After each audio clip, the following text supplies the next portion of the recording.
নিশ্চয়ই তুমি আমার কাছে কিছু লুকোচ্ছ। আমাকে তুমি সব কথা খুলে বলনি না? আমি সব কিছু খুলে বলতে পারবো না টিচার, শুধু এটুকু জেনে রাখুন, এই মানুষটা কত বড় মানুষ তা জানার জন্য আমি এখানে পড়ে আছি। ওকে যা ইচ্ছে বলতে দিন, যত ইচ্ছে জুলুম করতে দিন, একদিন আমার কাছে ওকে আসতেই হবে। এই বিশ্বাস আর কতদিন নিজেকে নিয়ে লুকোচুরি খেলবে মিনা আপা? তুমি ওকে চেনো? হ্যাঁ আম্মা, মিনা আপাকে আমি আগের থেকেই চিনি। সেদিন আপনাকে আমি সব খুলে বলতাম, কিন্তু মিনা আপার মুখের দিকে চেয়ে আমি কিছু বলতে পারিনি। আজ মিনা আপার মুখের দিকে চেয়ে আমি আর চুপ থাকতে পারবো না। রেখা, তুমি মাকে সব খুলে বলো। এসো মা। আমাকে ক্ষমা করো আপা, বোনের অপমান কোনো ভাই সহ্য করতে পারে না। আজ সবকিছু একটা ফয়সালা হতেই হবে। তুমি মনের মধ্যে এত বড় একটা ঘটনা লুকিয়ে রেখেছো, তা আমাকে আগে বলনি কেন মিনা? আপনার কাছে সত্য গোপন করার জন্য আমাকে ক্ষমা করে দিন টিচার। না না।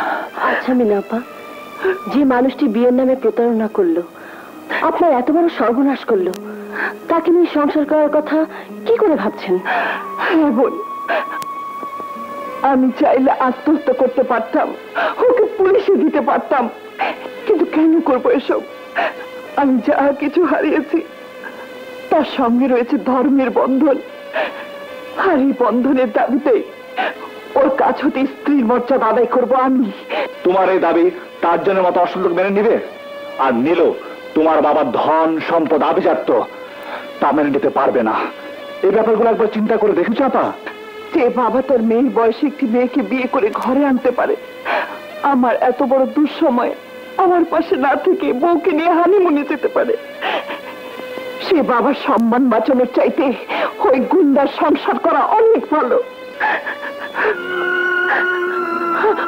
আমি এখানে এসে আপনাদের ঝামেলায় জড়িয়ে ফেলেছি টিচার, আমার জন্য যথেষ্ট করেছেন। শুধু একটিবার আমাকে শেষ চেষ্টা করার সুযোগ দিন।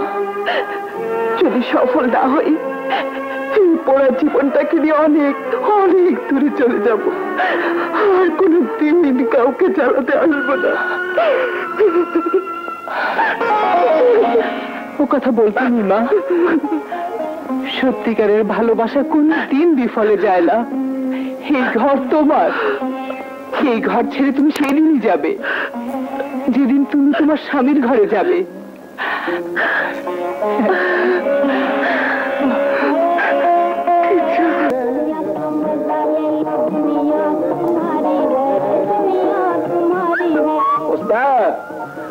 এটা বাঁশি না ব্যাম্বো? বাজাইবার আর পিটাইবার দুই কাজেই ব্যবহার করো, তাই না? লন্ডন থেকে ভাড়া আনলে? আরে ভালো না, একেবারে নগদ পয়সা দিয়া কিনে আসছি। হ্যাঁ,